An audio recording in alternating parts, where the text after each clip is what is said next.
brain fog itu kan artinya itu otaknya berkabut. Brain fog ini terjadi ketika suplai oksigen yang ke otak itu kurang.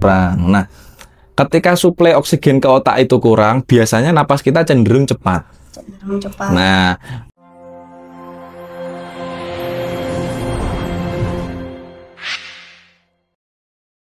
Assalamualaikum warahmatullahi wabarakatuh. Waalaikumsalam warahmatullahi wabarakatuh. Ya, halo Sobat Asaf Indonesia. Jumpa lagi bersama saya Wita dan Mas Dika. Ya. Oke, kali ini kita bakal ngobrol-ngobrol tentang apa nih, Mas? Ya, di sesi kali ini kita akan membahas mengenai suatu fenomena yang disebut sebagai brain fog. Brain fog. Ya, jadi dari kata brain fog itu kan artinya itu otaknya berkabut. Oh, ya, jadi otak berkabut itu ciri-cirinya ya, biasanya ciri-cirinya mungkin teman-teman pernah mengalami ya. Jadi misal mau ngapa-ngapain lupa. Jadi misal saya ini mau ngambil apa? Mau pergi kemudian cari kunci motor nih. Nah, pas saya cari kunci motor tiba-tiba saya itu lupa loh. Saya ini mau ngapain ya gitu. Oh, gitu. Ya, beberapa mungkin kita pernah mengalami kayak gitu ya. Atau mungkin mau mandi cari handuk. Nah, pas dicari, saya ini mau ngapain tadi ya? Nah, lupa. Oh, gitu. Nah, itu salah satu ciri-cirinya. Kemudian lagi, ciri-ciri selanjutnya adalah susah fokus. Jadi, pikiran kita kalau diajak fokus itu susah kemana-mana itu. Jadi, pikirannya mengembara kemana-mana. Itu salah satu ciri-ciri dari brain fog ya. Terus lagi, misal emosi yang terlalu fluktuatif. Jadi tiba-tiba sangat naik drastis, kemudian turun, kemudian ya sangat fluktuatif dinamika emosinya naik turun secara drastis gitu. Itu salah satu ciri-ciri dari brain fog. Nah, dari ciri-ciri tersebut mungkin kita sedikit banyak pernah mengalami.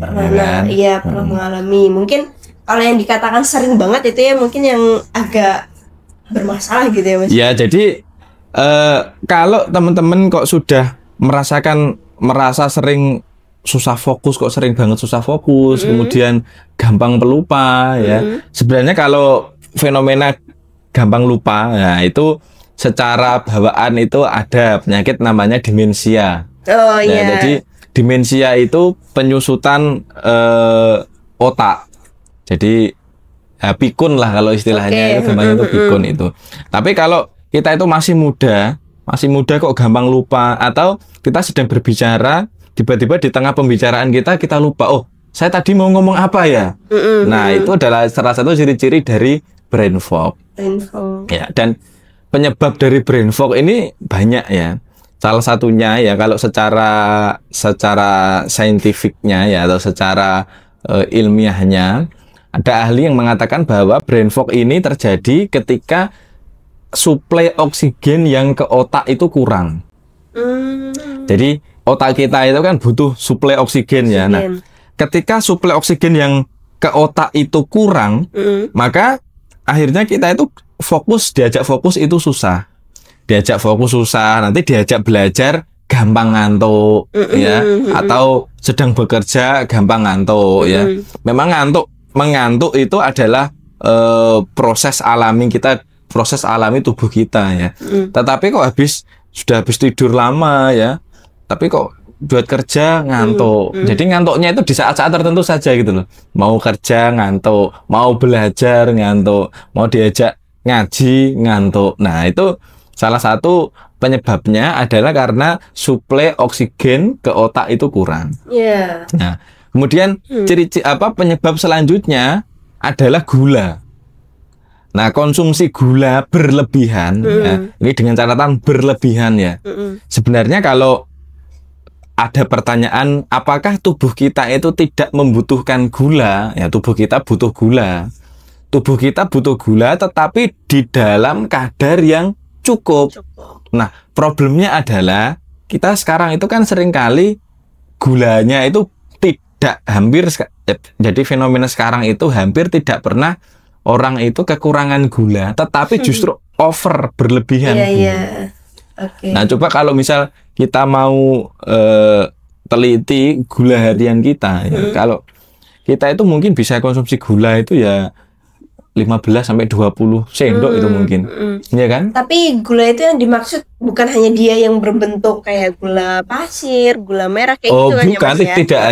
tidak hanya dari situ, tetapi gula yang berasal dari tepung-tepungan, dari karbohidrat berlebih itu nanti juga diolah menjadi gula.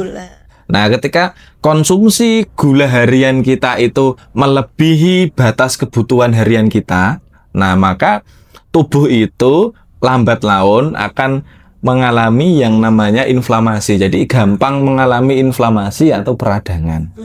Nah, peradangan itu akan menyebabkan fungsi otak kita juga terganggu. Jadi makanya boleh konsumsi gula itu boleh, tapi dalam kadar yang cukup. Ya sesekali kalau mau craving itu boleh lah. Dalam seminggu mungkin sehari buat craving, buat nge-cheat ya, buat cheating ya itu boleh. Tapi jangan tiap hari. Jadi misal tiap hari gulanya terlalu berlebih terus, nanti lama kelamaan akan menyebabkan atau menjadikan tubuh itu lebih gampang mengalami inflamasi atau peradangan. Nah, kalau inflamasi itu efeknya sebenarnya banyak, tidak hanya di otak tapi di seluruh tubuh. Nah, salah satunya adalah di otak menjadi kita itu mengalami brain fog tadi. Nah, kemudian poin selanjutnya. Nah, poin ini adalah poin yang paling sering kita alami mungkin ya, terutama di Gen Z, generasi Gen Z, kemudian generasi, tapi kayaknya ini umum ya, tidak hanya di Gen Z saja atau tidak hanya di generasi Alpha dan seterusnya, tapi hampir di semua generasi, yaitu adalah problem dengan screen time. Oke. Nah, jadi salah satu penyebab brain fog yang sering kali dibahas oleh para ahli itu adalah fenomena over screen time. Jadi screen time kita itu terlalu berlebihan. Contoh ya, misal kita biasanya di handphone itu kan ada ya kalkulasi untuk screen time itu loh. Jadi kamu menghabiskan waktu bersama berapa jam selama seharian itu kan ada. Nah, kalau rata-rata screen time kita harian itu lebih dari 6 jam, 5 jam lebih ya gitu. Itu akan menyebabkan kita mudah mengalami gejala brain fog ini. Nah, mungkin Wita pernah ngalamin nggak kalau terlalu banyak atau terlalu lama pegang HP, kemudian itu badan itu rasanya nggak nyaman gitu. Pernah. Nah, jadi badannya nggak nyaman, kemudian emosinya juga mungkin agak nggak nyaman dan seterusnya. Nah, itu salah satu penyebab salah satu akibat ketika kita terlalu banyak screen time handphone ataupun ya intinya gadget loh. Gitu. Jadi itu juga yang bisa nyebabin emosinya juga stabil. Iya, makanya harus ada harus dibatasi ya. Ya screen time kita itu harus dibatasi. Kalau tidak ya tadi akibatnya nanti otak itu bisa bisa kacau ya. Jadi kita gampang pelupa. Karena ketika kita terlalu banyak screen time, nanti scrolling itu kan membuat kita membuat otak itu kan merasakan kebahagiaan, kepuasan dalam waktu instan. Iya. Ya kan? Jadi misal kita scrolling TikTok atau scrolling Instagram, itu kan kita otak kita menemukan kepuasan tetapi dalam waktu yang instan, yang cepat gitu. Nah, kalau itu terjadi terus-menerus, akhirnya ya kita itu kayak candu dengan gadget itu loh. Kita nggak bisa lepas. Karena kita itu kan lebih orang itu bawaannya kan cenderung seneng kalau mengalami kenikmatan ya. Sedangkan kita bisa memperoleh kenikmatan instan dengan scrolling HP. Makanya rasanya candu. Kalau jauh dari HP, handphone atau HP atau gadget itu nggak nyaman. Kayak nyaman, bingung mau ngapain gitu. Padahal sebenarnya kita masih banyak aktivitas yang bisa kita kerjakan. Nah gitu. Kemudian kalau kita sudah merasakan gejala-gejala yang demikian tadi, jadi misal mudah lelah, fisik itu mudah lelah, kemudian pikirannya gampang kacau, emosinya terlalu fluktuatif naik turun ya, kemudian lagi susah fokus, kemudian lagi gampang pelupa, jadi mau ngapa-ngapain lupa, tadi mau ngapain ya itu lupa. Nah, itu sudah mengalami ciri-ciri dari brain fog Brain fog, tadi. iya. Nah, segera kita harus bertobat ya. Tobatnya adalah kembali ke napas. Nah, sekarang kita akan membagikan tips. Bagaimana tipsnya kalau teman-teman merasakan atau mengalami gejala-gejala yang sudah kita sebutkan tadi. Ya, susah fokus, gampang lelah, tubuh itu gampang lelah tanpa sebab. Jadi nggak tahu tiba-tiba kok rasanya lelah aja, padahal perasaan nggak ngapa-ngapain ya gitu. Tapi lelah. Nah, itu salah satu ciri-cirinya. Oke. Nah, tips pertama. Mas, bentar Mas. Oh, Ini iya. tips nih Mas, mau Oke. nanya dulu nih Mas. Iya. Nah, jadi brain fog ini bisa terjadi kepada siapa aja berarti Mas? Ya, ini bisa terjadi ke siapa saja. Jadi ke anak-anak itu bisa, anak-anak, remaja, dewasa itu ya bisa. Karena tadi loh, fenomena-fenomena sekarang itu menjadikan atau mengarahkan kita untuk cenderung mengalami fenomena brain fog itu tadi. Apalagi ya gadget itu ya Mas. Ya, apalagi Gadget kan dengan udah- sekarang gadget itu kan hampir di seluruh kalangan usia ya, dari anak-anak, remaja, kemudian dewasa. Nah, itu kan hampir semuanya pegang semua itu gadget. Oke. Jadi tidak memandang usia lagi. Tidak memandang usia lagi. Iya. Oke, kalau gitu sekarang berarti tipsnya nih Mas, gimana nih Mas? Nah, tipsnya ketika kita sudah mengalami gejala-gejala yang sudah kita sebutkan tadi. Yang pertama adalah melambatkan napas. Kita kembali ke napas. Ya. Jadi tadi di awal sudah saya sebutkan bahwa salah satu gejala dari brain fog itu ya disebabkan karena suplai oksigen ke otak itu kurang. Nah, ketika suplai oksigen ke otak itu kurang, biasanya napas kita cenderung cepat. Nah, maka cara untuk mengembalikannya, cara untuk memulihkannya adalah dengan cara kita melambatkan napas kita. Jadi sebenarnya melambatkan napas itu manfaatnya sangat banyak sekali ya. Iya. Jadi makanya kalau kita tuh bingung ya, manusia itu kalau kita bingung ini harus ngapain, ya cukup lambatkan napas. Nanti dengan melambatkan napas, tubuh itu akan menjadi lebih enak. Jadi pikiran akan menjadi lebih damai, lebih tenang. Jadi lambatkan napas. Ketika kita melambatkan napas, nanti proses oksigenasi itu akan berjalan dengan optimal. Sehingga oksigen yang ke otak itu nanti bisa lebih optimal dan fokus kita bisa lebih meningkat. Nah, itu dengan melambatkan napas. Itu tips yang pertama. Tips yang kedua adalah dengan cara kita latihan meningkatkan CO2. Latihan meningkatkan CO2 ini adalah dengan cara kita berlatih untuk menahan napas secara ringan. Nah, jadi sekali lagi ya ini menahan napas secara ringan. Tidak dianjurkan untuk menahan napas secara panjang, apalagi oleh ibu hamil. Ya, oleh ibu hamil itu sangat tidak dianjurkan, atau orang dengan problem-problem fisik secara serius itu harus kalau mau latihan semacam itu butuh pendampingan secara khusus. Tapi kalau menahan napas secara ringan, nah ini boleh. Menahan napas ringan itu misal kita tarik napas biasa, tarik napas kayak biasanya gitu, tarik, hembuskan, tarik, hembuskan, kemudian tahan 3-5 detik.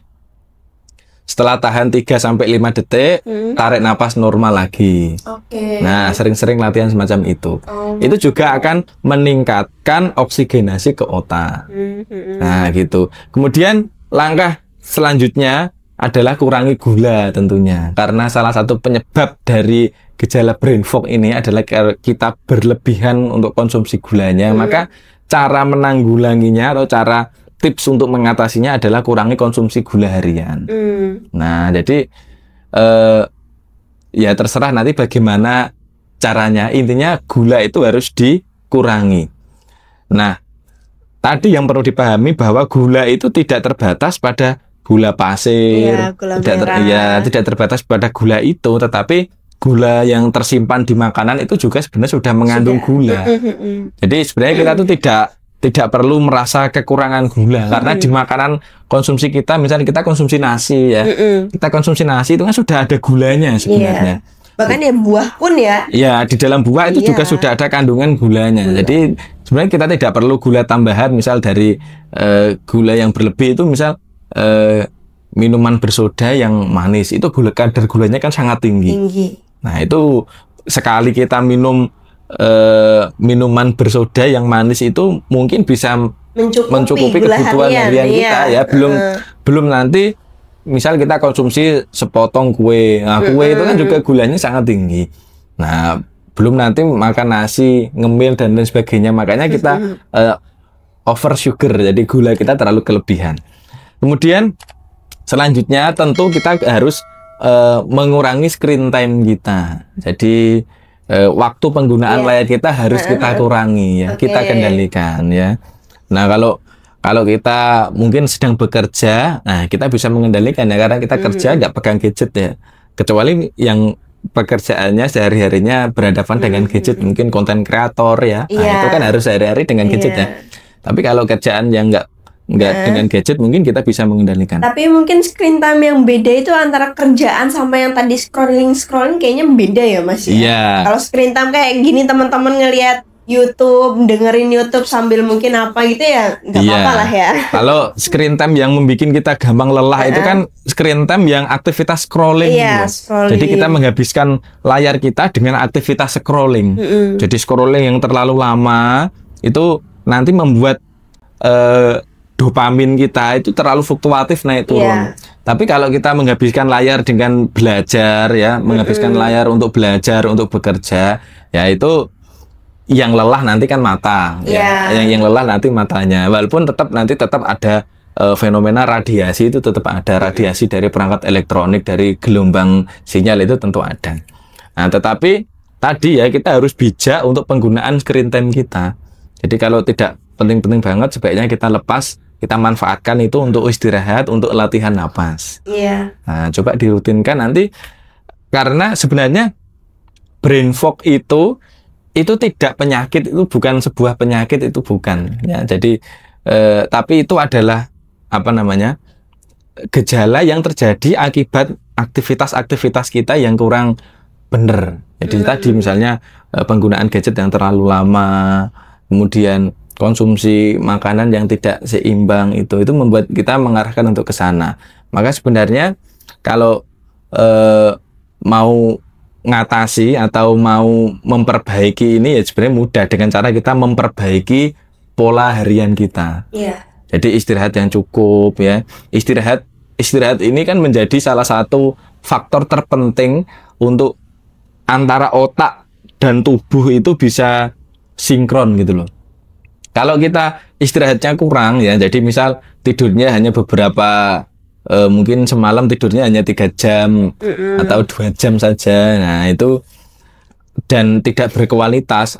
Jadi ada gini, ada orang itu tidur panjang tidak berkualitas, atau ada orang tidurnya sebentar tapi berkualitas.